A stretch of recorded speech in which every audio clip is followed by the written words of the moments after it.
Nakatakdang pangunahan po ni Pangulong Rodrigo Duterte ang groundbreaking ceremony ng Cebu-Cordova Link Expressway ngayong hapon. Inaasahang malaki daw may tutulong ng naturang expressway sa pagpapaunlad na ekonomiya at gawing protektibo ang reyon ng Visayas. Mula sa Cebu, may live report si Kirby Cristobal. Kirby.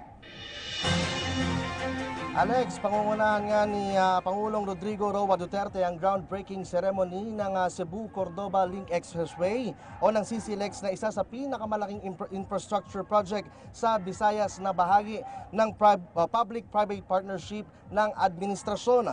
Ang CCLEX ay binubuo ng 8 kilometro na magdurugtong sa Cebu City at Munisipalidad ng Cordova at magsisilbing alternate route ng mga patungo at mula sa Mactan International Airport. Bukod dito, ang 27.9 billion pesos na proyekto ay inaasahang makapagbibigay ng trabaho at makakatulong sa pagpapaunlad ng probinsya sa larangan ng turismo, trade and commerce, real estate development at iba pa. Malaki rin ang maiaambag nito partikular sa lokal na ekonomiya ng Cordova upang maging isa sa mga highly urbanized cities ng Metro Cebu at mapabilang sa isa sa mga ecotourism gateway ng rehiyon.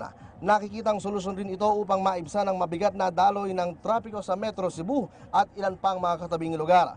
Samantala, sa inihandang programa naman ngayong araw, ang magbibigay ng welcome remarks ay si Presidential Advisor on Legislative Affairs Adelino Sitoy. Samantalang magsasalita rin ng ilang opisyal mula sa Cebu at meron ring representante mula naman sa private sector. Bago naman ang inaabangang pagbibigay ng mensahe ni Pangulong Rodrigo Duterte.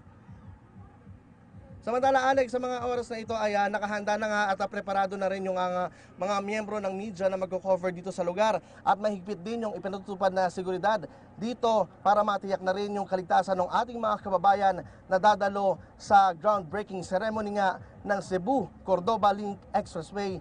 Dito yan sa Cordova sa probinsya ng Cebu. Alex. Maraming salamat sa iyo, Kirby Cristobal.